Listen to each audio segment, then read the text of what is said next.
ఆంజనేయ స్వామిని జగన్నాథుడు బంగారు గొలుసుతో ఎందుకు బంధించాడో మీకు తెలుసా?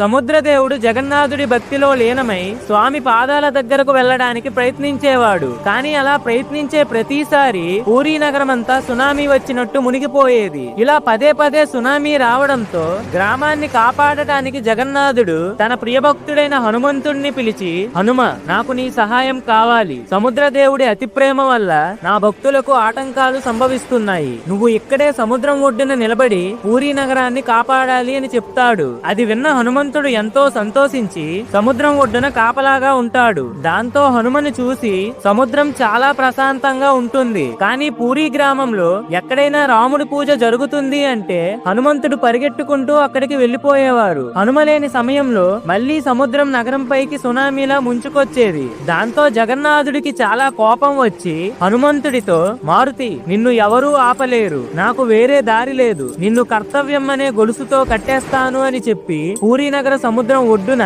ఆంజనేయ స్వామిని జగన్నాథుడు బంగారు గొలుసుతో కట్టేస్తారు. ఆ ప్రదేశంలోనే బేడి హనుమంతుడి గుడిని కట్టించారు. ఆ గుడిలో ఇప్పటికీ బంగారు గొలుసుతో కట్టేసిన హనుమంతుడి విగ్రహం ఉంటుంది. అక్కడే ఉంటూ పూరీ నగర